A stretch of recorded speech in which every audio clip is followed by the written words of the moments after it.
This week, Phyllis Melhado, who had a storied career in beauty and fashion, talks about why second acts are such an important theme of her novel, The Spa at Lavender Lane. I left this extraordinary job, which a lot of women would give their eye teeth for, because I wanted to write.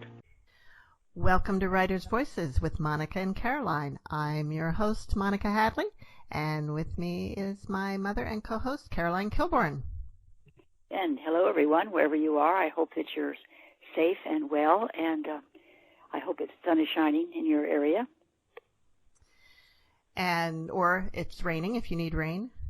Yeah, right. Although there's supposed some to get a whole we're supposed to get a whole week of rain next week. I'm not looking forward to that. Some parts of our country right now we're having issues with flooding. I think up in the upper Midwest there's dams that broke, and it's but we're going to sunny California today, aren't we? Yes, we are. So, Mom, who do we have with us today? Well, today we have an author whose name is Phyllis Melhado, and she is the former Vice President of Public Relations for Estee Lauder. She has been published in Town & Country, Cosmopolitan, and the Scarlet Leaf Review. She has also ghosted a best-selling beauty book, as well as a nationally syndicated beauty column. She earned her master's degree in communications from NYU and lives in New York City. And The Spa at Lavender Lane, which is the name of her book, is her first novel, and it's a good one. Well, welcome to Writers' Voices, Phyllis. Thank you, and I just love what your mother just said, that it was a good one. That's a great way to begin. Yes, that is true. So, but tell us a little bit about the novel. Like, it's a little bit of romance, a little bit of, it's contemporary. It's kind of like me. It just looks like a little bit of everything. Yeah, really. You know, the publisher wanted to categorize it as a romance, and I said, no. It's women's fiction. It has romance in it. Yeah. It has friendship. A lot of people who've read it have picked up on that very much. Yeah, so. that was the important thing. Yeah. Yeah. And female empowerment. Yes. These women come to find their power, and they move forward with that, and that's very important for us. And for also the men who read it, they need to know who we are. And you actually and deal with a lot of different female relationships in here. Like you said, friendships, women to women, mother-daughter, mentor, mentee. Yes. Yeah, there's you're covering quite a lot of ground. It's interesting. I guess, every once in a while you see a very young writer who comes out with a fantastic book, and I always think, how in the world could they do that? They haven't lived. They haven't had experiences. So I'm at the other end in my second career and have had a lot of experiences, and have met so many people. Well, especially women. Yeah. Another one of our guests recently had said that too, that she couldn't have written this book when she was younger. And do you feel the same way, that you couldn't have written this when you were younger? Oh, absolutely. No, absolutely. I've been writing my whole life. My mother, actually, rest her soul, taught me to read and write before I even got to kindergarten. And I was an only child and was absolutely just immersed in books. She would take me to the big library every Friday, and it was like going to a candy store to pick out the books that I wanted to have. I just loved it, always have, and I still feel that way when I go into a bookstore. And please, I hope they open soon. Oh, I know. It's nothing so delicious as to walking in and looking at these beautiful titles and picking them up and reading a few words to see if you like the style, and reading about the story and about the author. It's just wonderful. So I could not, back to your original question, could never have written this as a younger person. I actually did write another novel I'm an overnight sensation. It's only taken me 100 years to get here. I wrote another novel, which not quite, but I'm moving up there. Another novel some time ago when I first broke away to start to write, and was very excited because a big agent signed me, and a publisher was interested, and I had the publisher lunch and the whole thing. And then it mysteriously went away, and I never found out why they changed their mind. Mm-hmm. So this is not my first novel per se. It's my first published novel. And then I wrote another book, which is actually a true story. Spent 4 years on it and traveled quite a bit abroad in Dubai and Italy to do interviews, and that didn't happen because there were legal concerns. So I've paid some dues, and I had to take myself to the spa. It was the only thing I could do to be to be in that environment. You know. Yeah. Well, a couple things, comments. First of all, yes. I know exactly what you mean about being totally immersed in books as a child. I was one of 5 children, but Mom can tell you some stories. I'm sure. I bet. I never went anywhere without a book, and going to the library was a huge thrill. And just like you said, like being in a candy store, we lived in this tiny town, wonderful. And it had a tiny library, but I loved going, and it was only open maybe one day a week or something like that, but I loved going there. But then there was the bookmobile from the big city library from Lancaster, Pennsylvania. We lived in a small town outside of Lancaster. And that I grew up in Philadelphia. Ah! Oh my goodness. We can talk about that. Yes. Pretzels. Oh, for sure. Right. Yes. And of course, one of the best pretzels there are her pretzels. Yes. And that was Herr. Yep, yes. And that was my maiden name. So we didn't my family didn't own the pretzel factory. I was going to say, wish I had known you back then. There was also the Her potato chips, which are some of the best potato chips. Right. Oh my goodness. Yes, right. I love it. Yep. So and not to forget Stutz candies. Oh, that's from around that way, isn't right. it? Yeah. Oh wow. So, we're going to talk about everything but books today. But I did want to mention about independent bookstores, that during this time when you can't get into the bookstore, you can order from bookshop.org, which supports independent bookstores. And and there's another one my publisher told me about called IndieBound. Yes, Do you know that one? I think I've heard of that one too. So that's two great ways to get books, and we all know the big e-commerce bookseller, right? But of course we do. Of course we do, and bless them because they get a lot of books in a lot of people's hands. But if you would really like to keep bookstores alive, bookstore.org or IndieBound are great ways to get your books. And I was to have had a wonderful reading at a bookstore not far from my home called Shakespeare and Company. Oh, yeah. And I was so disappointed for so many reasons, when all of this business happened. Because of course it was canceled, but hopefully we'll come out of this and people can go to bookstores again. Isn't there a Shakespeare and Company in Paris? Was that the original one? Yes, there is. Yes. There absolutely is. And when I was in Paris, I went there and I bought a book. Good.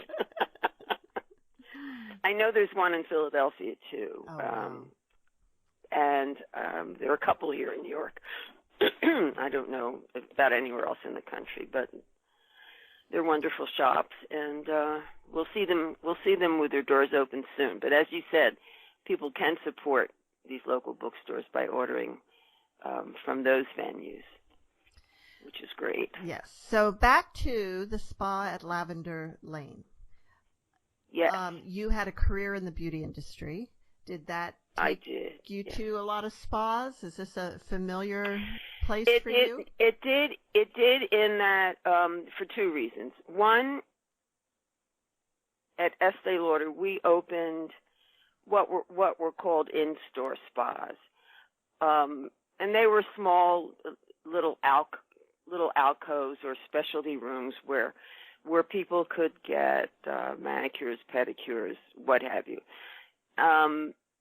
And people are now calling little nail salons spas, which kind of annoys me because those aren't really spas. Spas are resorts or getaway places where you can really unwind and relax. And in my nearly 20 years at Estee Lauder, which was an amazing job, I did work very hard and very long hours and traveled a lot, and I could rarely carve out a real vacation. There was just too much going on.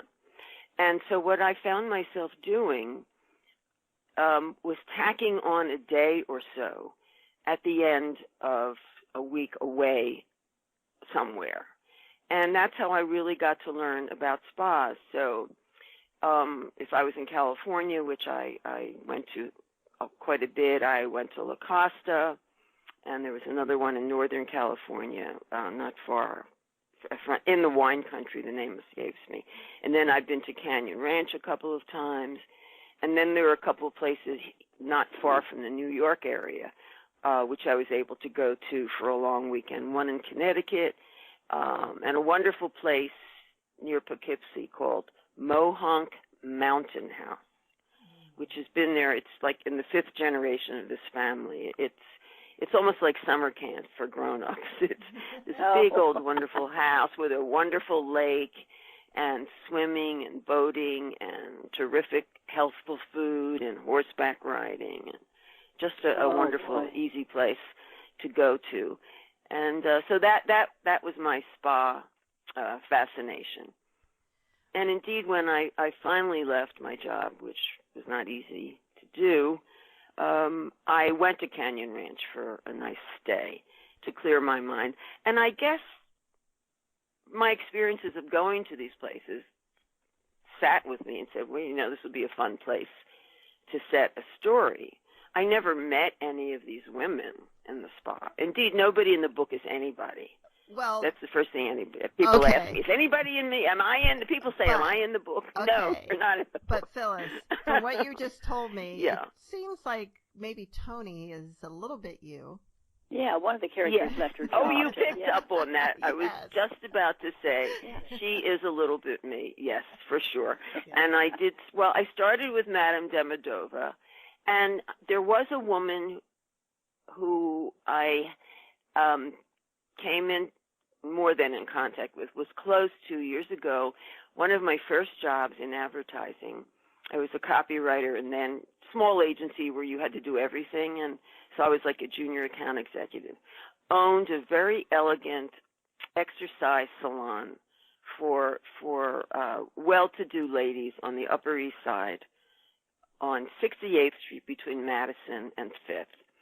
And she happened to have been Russian.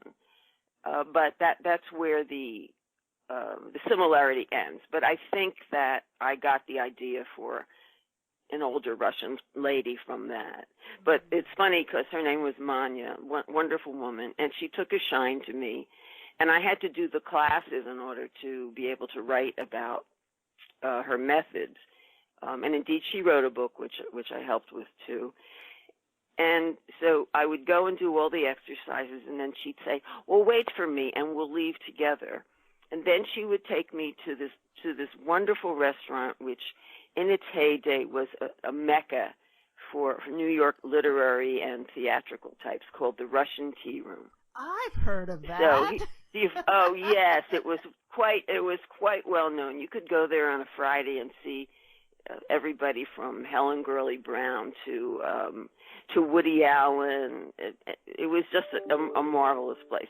So Manya would take me there, and here I'm trying to keep my weight down, and she would feed me chicken Kiev and pierogies and baklava and all this fattening food, which was really funny. But that is where the idea of the doyenne of the spa, that's where that came from. But Tony is the most like me, except I did not have that sort of relationship with my best friend. Ah, right. No. Well, that might be a little more 21st century. Yes. That might have been a little unusual in the 20th century. I don't know. Our listeners don't know what we're talking about. No, I don't know. Shall we tell them or let them be surprised? We could tell them because it's pretty early in the book. I don't think it's really a spoiler.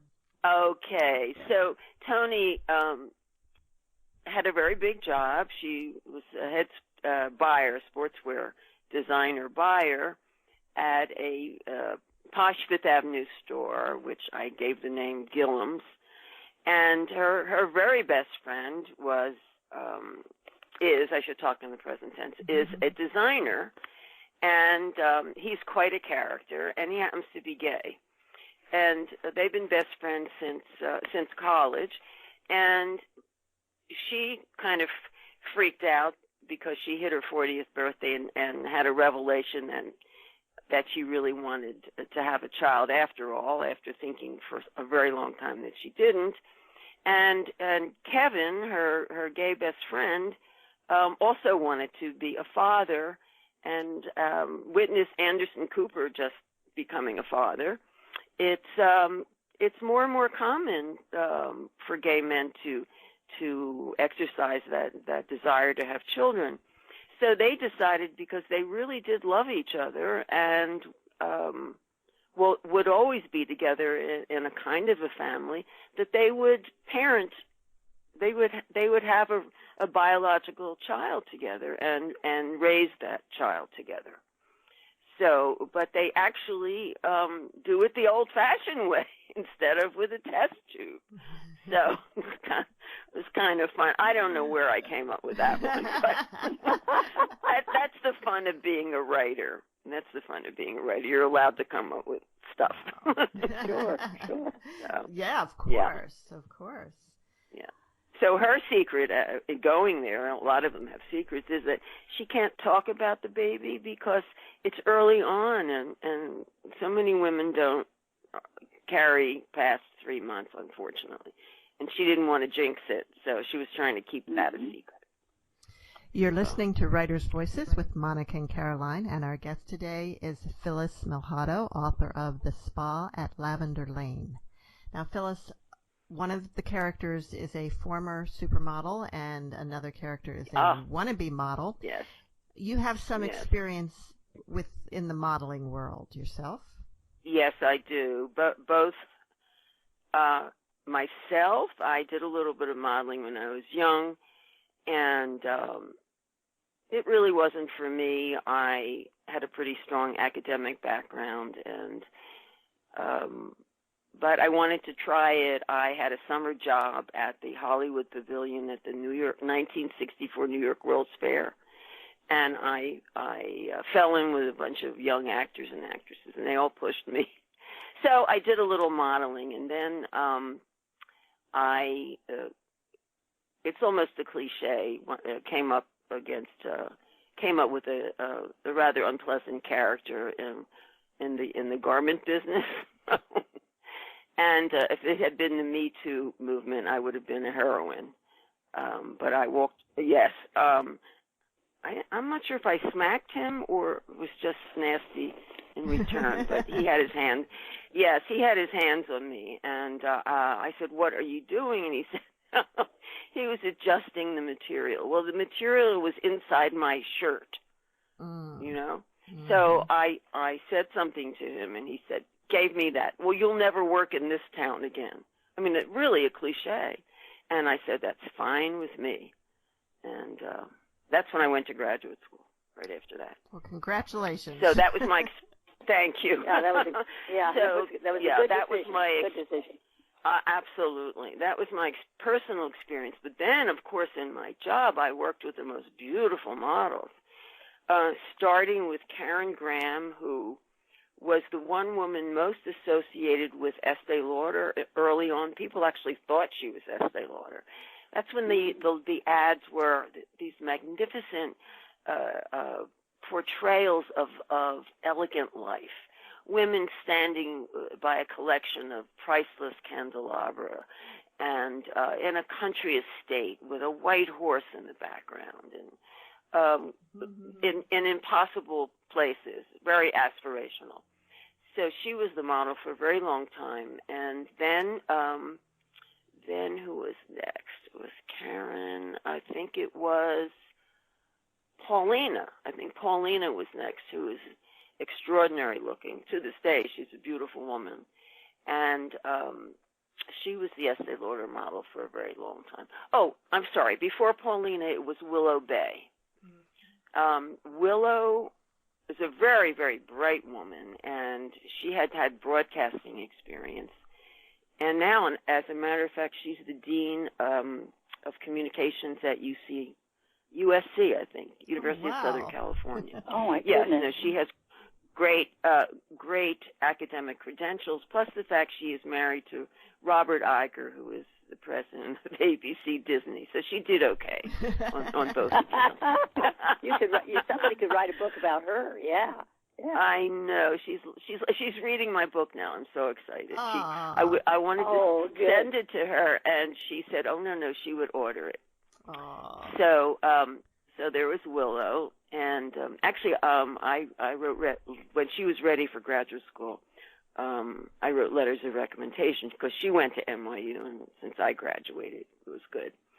Then after that, we had Paulina, who is I believe she told me she was writing her memoir, and she should, because she's had a very interesting life. She's also a very bright girl, but she was born in Czechoslovakia, and her parents were politically active and not, I guess they were anti-communist, and she was shipped off to live with some relative in Sweden.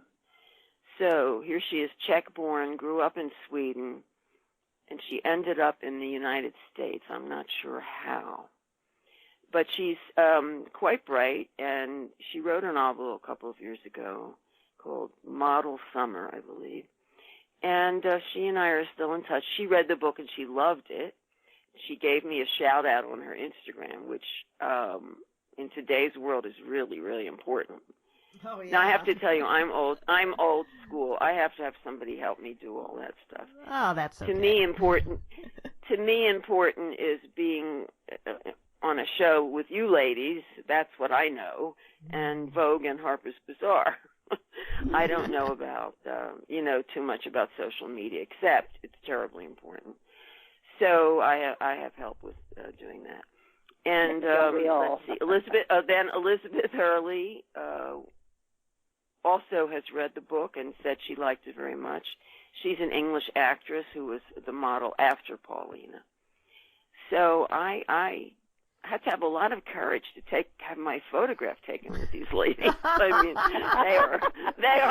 they are. One is more gorgeous than the next. It's unbelievable. Well, Phyllis, the model in Spa at Lavender Lane, the former model who's trying to make a comeback, doesn't come off very well. She's not the most likable person. No, so she's not. It doesn't sound like you're patterning her off. No, it's not like my model friends. They're all very, very nice women. I have known some models that were not so nice, and a couple of actresses that were not so nice, and I think I infused her with those characteristics. So there is one thing that she does, though, that was me. I have to be honest about that. When she has a manicure and the woman goes to clip her cuticles and she snaps at her, "Didn't I tell you not to clip my cuticles?" I did that one time, and the poor manicurist looked at me. She was so hurt because that's not who I am at all. But I was told by a doctor never to have my cuticles cut because it's not good for your fingers or your fingernails. Oh, wow. So why do they do it? Yeah. They do it because it gives a sharper, cleaner edge, and I think they can put the polish on more carefully. I don't know. I've done my nails now myself for such a long time. But as far as Mavis is concerned, she was the most fun to write. I mean, she was so calculating and so self-centered and selfish, and so I had fun writing her. But she's not really any one person. But there were models that were not so nice. But I knew many lovely models. Now, Phyllis, you mentioned that you worked in advertising early on in your career. Yes. So yes, I did. Was that the Mad Men era? Just at the tail end of the that. Tail end of it. I was definitely Peggy, the copywriter. Yeah, that stuff. I mean, the stuff that went on. All of what you saw in that show. I mean, it was not far from the truth. I only worked in a couple of small agencies, but there was a microcosm of that. There was a lot of sexism, a lot of hanky-panky. One agency I worked at, we had an art director, and I mean, I know he wasn't making that much money, and my God, he had a summer house and a boat and a sports car. And where in the heck did this come from? And we found out that we did a lot of catalog fashion, and of course that doesn't exist anymore. But what would happen was the manufacturers would supply the catalog company with printed sheets for them to bind in their catalog. So let's say it was Sears Roebuck, for want of something else. If they put out a catalog and there was a section of men's and women's clothing, chances are that the manufacturers of the clothing would ship them these printed papers.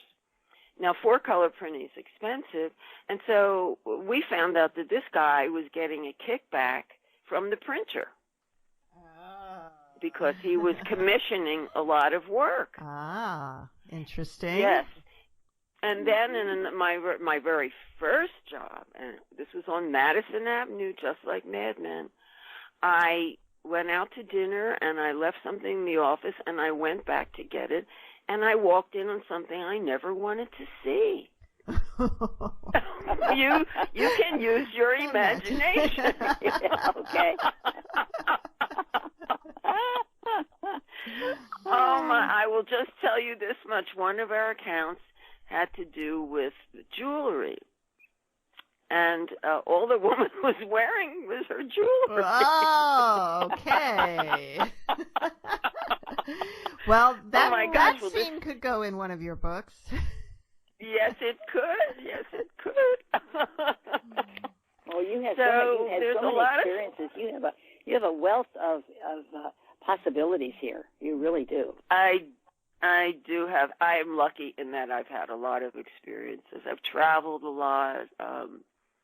I've always specialized in bad boys. And right now, the main bad boy in my life is a schnoodle. And if you hear a bark, that's because he's jealous. I'm not paying any attention to him. Oh, okay. Yeah. Tell us a little bit about your involvement with the Pink Ribbon. Well, in the Lauder family, which until, I want to say, it was 1995, I guess, owned the company totally. They totally owned the company. And it's public now. But there really was a Mrs. Estee Lauder, and she and her husband started the company in 1946. And they had 2 sons, the older of whom was my big boss named Leonard Lauder. He ran the company, and he went into the service right after college, and he came out of the service and went into the company business. And he married a lovely woman named Evelyn, who was a school teacher, and she also went into the business. Evelyn was very much involved in product development and was in the office constantly. She was a vice president. And when I first went to the company, my boss was mostly working with Estee and Leonard, and that I was working with Evelyn. And as I grew there, I worked with all the Lauder family. So, but Evelyn and I were particularly close. And one day, it was in 1993, she called me into her office and said that she wanted to do a fundraising luncheon to raise funds for breast cancer. And I knew at the time that, I shouldn't say I knew, I suspected at the time that there might have been a very personal reason that she did that. And I'm not quite sure of the timing, but we did ultimately find out that she did have breast cancer. But at any rate, so I arranged this luncheon for her, and to which she invited many of her very important friends. And she was in that ilk of society women who they all knew each other and they all supported one another's causes. The thing that set Evelyn apart was that she worked. I mean, she worked every day, where she was not a lady who lunched, as some of the ladies were. But I remembered it was a lovely luncheon at Sign of the Dove, which was a restaurant on 3rd Avenue in the 60s in New York City. And that was the beginning of what is now a formidable organization called the Breast Cancer Research Foundation, which has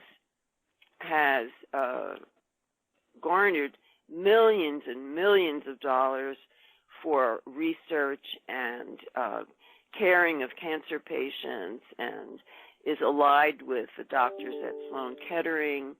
And she had a hospital wing built at Sloan Kettering called the Evelyn H. Lauder Breast Cancer Center. So early on, she and a woman named Alexandra Penny, who was the editor-in-chief of Self magazine, came up with the idea of using the pink ribbon as the symbol of breast cancer awareness. So it was a multi-pronged activity, getting her foundation set up and getting the word out. And my job was, at that time, after the initial luncheon, to work on getting the word out about the Breast Cancer Research Foundation and the pink ribbon as a symbol for breast cancer awareness. And it just grew and grew and grew, and there's one other very big, wonderful organization called Susan B. Komen, and they're very big and quite wonderful. And the pink ribbon became the symbol all over the world. And, of course, with Lauder having products sold and many companies, I still call it we and us. I feel like it's my alma mater. We have stores all over the world. And so we were able to popularize it by even just having a nice glass bowl of pink ribbons on the counter during Breast Awareness Month, which is October of every year. So it took on a life of its own, very much championed by Mrs. Lauder, who I'm very sad to say passed away several years ago, not of breast cancer, but did enormous work and was quite an advocate and pioneer. And I'm sure we've all known someone who's had this terrible disease. Mm-hmm. So that was my affiliation with it, and I always am pleased to see how important it is and how much great work that they've done. And I was also with her when she broke ground on this huge facility at Memorial Sloan Kettering. We were there in our hard hats, and so that, yeah. So there's a serious side serious side to the beauty business. Well, we also the whole industry is involved in something called Look Good, Feel Better, where we would all volunteer our time, people from every company or most companies, to work with cancer patients and do their makeup, because it's true, when you look good, you do feel better. Oh, yeah. And there were certain things that we could do, whether it's you get back then a sallow complexion from the drugs, so we could color correct, and there was hair loss, draw in eyebrows, and just laughing and being friendly with women who felt alone and in need of care. There's a good bunch of people in the business. You're listening to Writers' Voices with Monica and Caroline, and our guest today is Phyllis Melhado, author of Spa at Lavender Lane. I'll tell you what, when I started reading this, I realized that in order to keep track of things, I needed to make a list of the characters, and just a sentence of who they were and so forth, and it really helped. It really did, and maybe I should have done that. Maybe I should have put that in the book, in the front of the book, like a map that some people do. Well, no, I tend to do this with everything that I read because, at my age, I figured it's easy to forget things, and so, but this made this more enjoyable because every time we had a new, character came on the scene, I could look and see exactly a little bit of her background and so forth. And it really was helpful, and I really did enjoy this book. I really did. Oh, I'm so happy to hear that, Carolyn. That's so great. That is so great. Yeah, you talked a little bit, Phyllis, about yes. We said something about it being multi-character. There was a word you used for that. What was it? An ensemble. An cast? Ensemble, yeah. So it's an ensemble cast. Yeah. And no one really is kind of the protagonist. You have a number. Not really. Yeah. Not really. A number of different point of view characters. The closest thing is Tony, because she's the first one that's introduced in chapter 2, I believe, if I recall. And we kind of end with her when she's leaving the spa. So maybe, but really there is not one. Yeah, she is the first character we meet, and but it is kind of balanced, and I wanted that to be balanced. Right.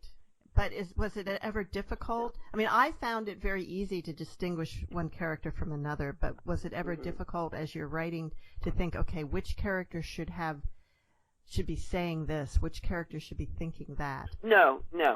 The only thing I did sometimes was I kept a list of who just starred in the last chapter, so they'd all get their due. But whatever they were saying was very organic to them as a character. Whatever they were saying, there was no chance, for example. Yeah, that the British assistant spa director would be saying anything that Mavis, the model, would be saying. Right. That kind of thing. No, they're all very, very different. Right. The one that I kind of really am sweet on is Charlotte, the mother. Yeah. She's sweet and she's religious, which I'm not, but I respect people who are. And there's something so nice about her, and poor thing. She's going through her second divorce, and she's got this bratty daughter, and she likes her candy, and I don't know. I feel for her. Well, I'm not going to be a spoiler, but the ending for her was one of the best parts of the book, I thought. Oh, good. I'm so glad. Yeah, I wanted her to have. Well, they all have a better future. I'm not sure about Maeve. Yeah, they do. She's gonna. If I do, she's gonna come up with something that makes her look good. You can be sure. Well, Phyllis, we better have you read before we run out of time. Oh my gosh, yeah. All right. So I will read from the beginning only because that tells you about the spa, and which is really a character in the book, and the people who come there. So let me get myself a copy of my book right here. It's so great. Everything my friends always tell me, when you hold that book for the first time, it's going to be so incredible. And it was, yeah. Okay. From behind the gilded two-way mirror in her elegant atelier office, Nadia Demidova could monitor everything going on in the sunny reception salon below. Spying on her clients was a questionable tactic, she knew full well, but it had proved to be an extremely useful one nonetheless. She had learned early on during her 25-year reign as mistress of Lavender Lane, one of the world's most exclusive spas, that the difficult guests would reveal themselves practically the moment they arrived. Nadia leaned over and peered through the glass, hoping the new 10-day session would be devoid of problems. Petite, feminine, and still quite attractive at 73, pressing personal issues were making it difficult to muster her legendary client concern. She was in no mood to cater to yet another batch of prima donnas. So far, so good, she thought. Most of the women were already checked in and settled in their rooms. All seemed to be going well, unlike the last session when the wife of an esteemed senator arrived thoroughly inebriated and had to be restrained and sobered up before being driven to the Palm Springs airport and deposited on a flight home. Minor substance abuse was one thing. Many of her clients, most notably the Hollywood types, suffered from such problems, but full-fledged public displays of addiction was quite another. She had created the gold standard for rest, relaxation, and the rejuvenation of mind, body, and spirit. As far as Nadia was concerned, if a client's ability to control her serious self-destructive urges was lacking, she could go straight to the Betty Ford Clinic. She watched as a striking tall woman with cropped jet black hair swept into the reception salon, followed closely by her driver struggling with several pieces of Prada luggage. Ah, dear Mavis Perkins, in the latest Armani, of course, with a limited edition Bottega tote over her shoulder. Nadia smiled as she observed the entrance of one of her most regular and most demanding guests. She thought about the time several years before when Mavis had first come to Lavender Lane. After having reigned as a superstar model for years, she had just given up her career to marry Tyler Perkins, one of Chicago's wealthiest and most influential real estate magnates. The stories of how she had persuaded him out of his first marriage were legion, all testaments to her ability to satisfy a man who had been famously satisfied by the best. Mavis was always a favored topic of gossip among the guests. Her countless affairs, including one with a powerful politician who had his eye on the White House, and of course the reckless spending of her husband's seeming limitless money, were juicy fodder for wagging tongues. Although Nadia never encouraged such conversations, the rumor mill almost always extended to her office. Current chat was about Mavis's desire to capitalize on the growing popularity of older models and return to the fashion and beauty scene in a big way. At 52 and still remarkable looking, she had both the connections and the moxie to make it happen. Indeed, Nadia thought, just what our deprived world truly needs, another dose of Mavis Perkins. She wondered how the Grand One would react when told she would not be getting her regular suite. Nadia could already feel the venom. An angelic-faced woman dressed in a hot pink sundress, her head supporting a cascade of blonde curls, entered the salon.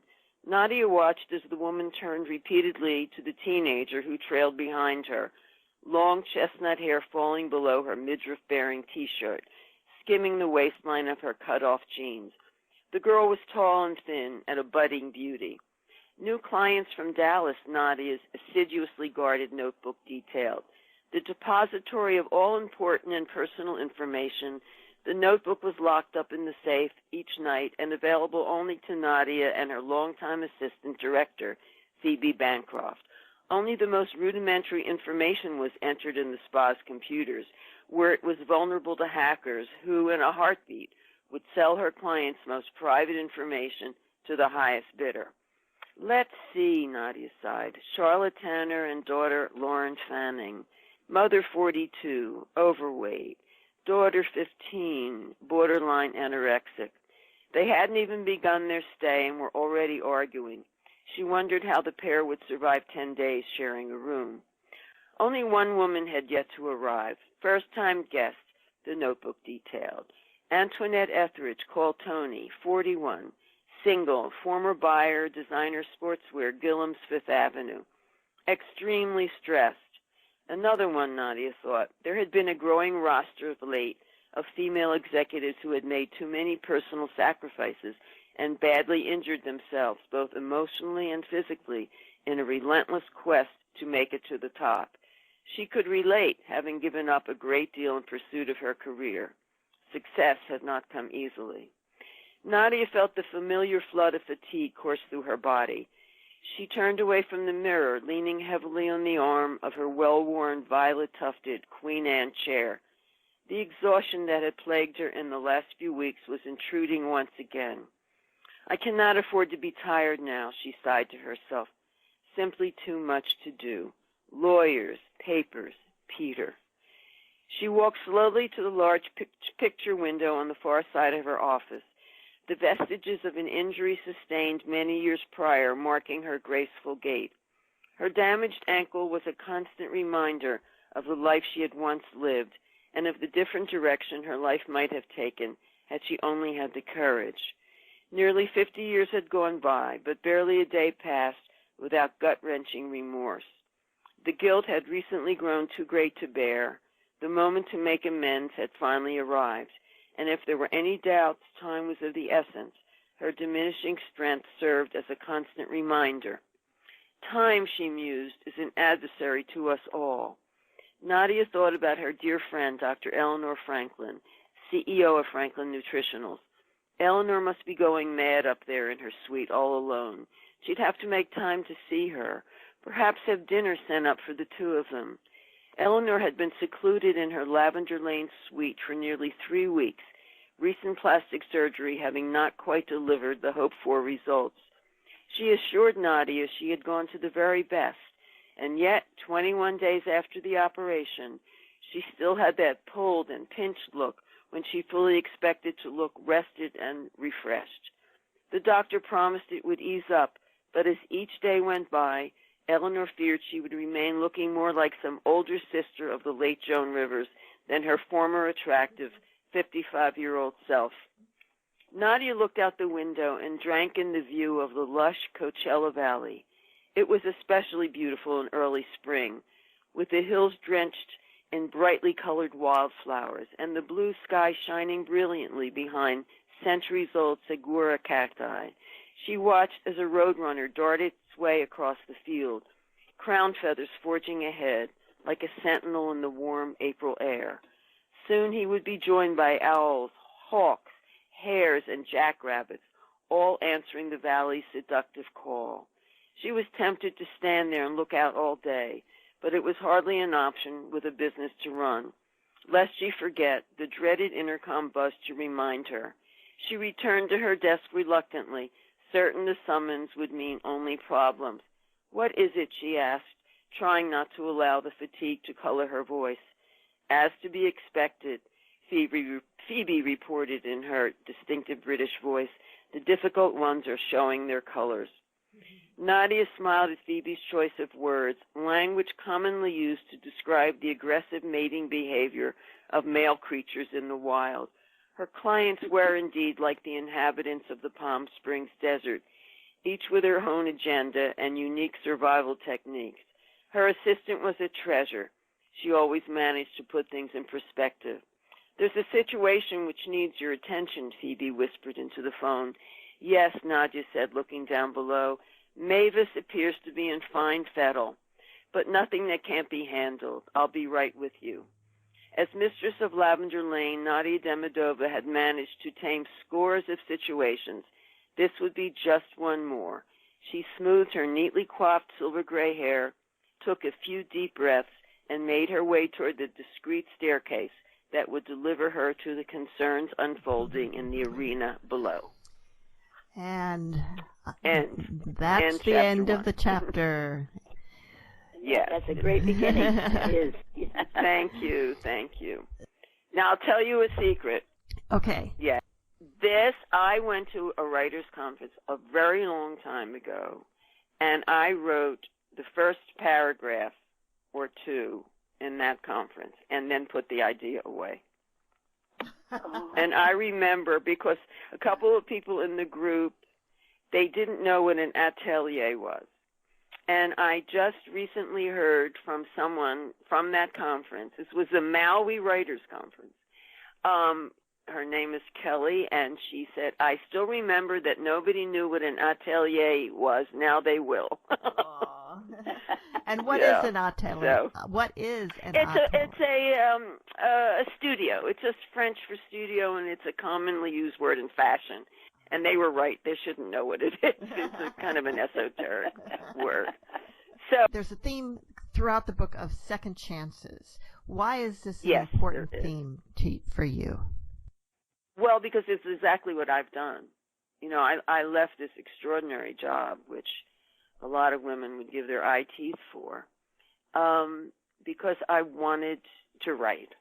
It was always something that I wanted to do as I got older, and it was a really hard decision to make. As I said, it was a family company. I love them. They were good to me. I worked very, very hard for them, and I am proud of the job I did there. And it was very, very hard to leave.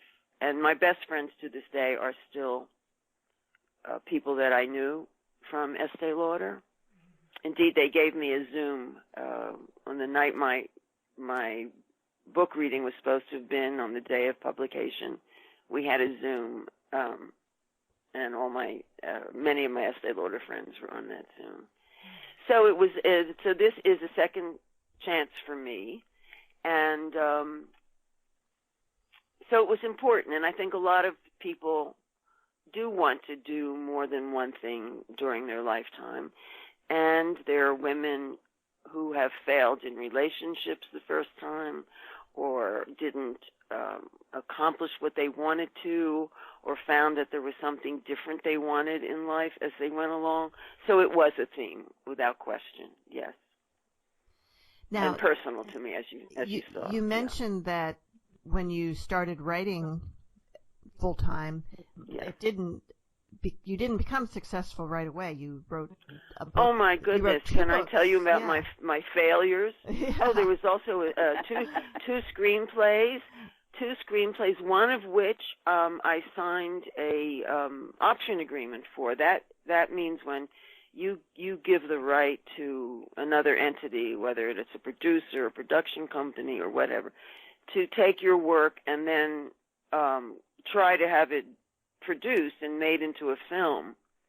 So I signed that agreement with a small company. It was a partnership of two women who had an agreement with the Dick Clark Company, which was a big deal 15 years or so ago. Sure. And I had the fabled breakfast at the Polo Lounge of the Beverly Hills Hotel. I mean, I really thought I was going to have a movie, and then that too fell apart. So there was that, and then the book that I spent 4 years writing. And the only thing I can tell you is that I very much love to write, and I have a lot of stick-to-itiveness. And there was a writer who wrote a book about writing many years ago, and I think it was the first writing book I may have read. Well, it was even before Estee Lauder, I think. And her name was Phyllis, as it turned out, Phyllis Whitney. I don't know if you know that name, but I've always had tacked up on my bulletin board, never mind the rejections, the discouragement, the voices of ridicule, there can be those too. Work and wait and learn, and that train will come by. If you give up, you'll never have a chance to climb aboard. Oh. I've kept that up there for a really long time. Wow. And it's I think some people give up too quickly, but it was something that I had to do. I wanted to do it, and I'm fortunate that I've been able to do it. I'm comfortable, and Phyllis, I'm curious why with the book that you had a publisher and then they backed out. Did you think to take it to somewhere else? No. I don't know. I don't think I had that much self-confidence then, or I got started on the other one. I don't remember quite what. But I did. That was the basis of the. Oh, I know what it was. That was the screenplay was based on that book.